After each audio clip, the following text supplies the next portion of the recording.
मीडियाच्या बातमीपत्रात आपलं स्वागत। मी सुनीता शिंदे। जे पाहिले तेच दाखवणाऱ्या प्रखर दैयाने चालू घडामोडींचा आढावा घेण्यासाठी पाहूयात आजच्या हेडलाईन्स। जत तालुक्यातील गोंधळेवाडीमधील 16 जण ऊसतोड कामगार होम क्वारंटाईनमध्ये। जत तालुक्यातील शंख गोंधळेवाडीतील ऊसतोडी कामगार यांचे शंख सिव्हिल हॉस्पिटलमध्ये 16 जणांना होम क्वारंटाईनसाठी ताब्यात असल्याची माहिती डॉक्टर स्नेहल सावंत यांनी दिली। सदर 16 जण हे जत तालुक्यातील शंख सिव्हिल हॉस्पिटलमध्ये असून हे सर्वजण कराड, वाळवा, इस्लामपूर येथून आणले असल्याचे कर्तव्यदक्ष डॉक्टर स्नेहल सावंत यांनी ऊसतोडी कामगारांची तातडीने मेडिकल तपासणीसाठी होम क्वारंटाईन केले आहे। आवाज मीडियासाठी दानप्पा कोहली, जत प्रतिनिधी।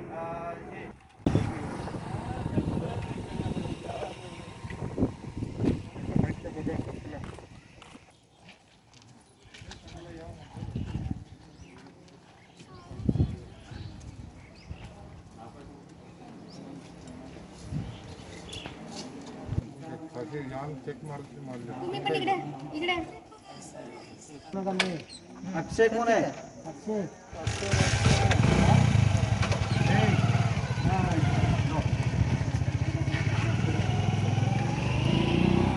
सुरुवात मी डॉक्टर स्नेहल सावंत, वैद्यकीय अधिकारी संघ। आजच आमच्या इथे कराड इस्लामपूरहून आलेले ऊसतोडी मजूर यांची 16 मजुरांची आम्ही तपासणी केली आहे। त्यांना क्वारंटाईन केलं आहे। ते प्रॉपर गोंधळेवाडीचे आहेत। त्यामध्ये एकाही व्यक्तीला कोणतीही कोरोना संदर्भात लक्षणे दिसलेली नाही। त्यांना आम्ही 14 दिवस आमच्या अंडर ऑब्झर्वेशन क्वारंटाईन अंडर ठेवलेलं आहे। त्यांना घ्यावयाची काळजी आणि प्रतिबंधात्मक उपायांनी सगळ्या सूचना त्यांना दिलेल्या आहेत।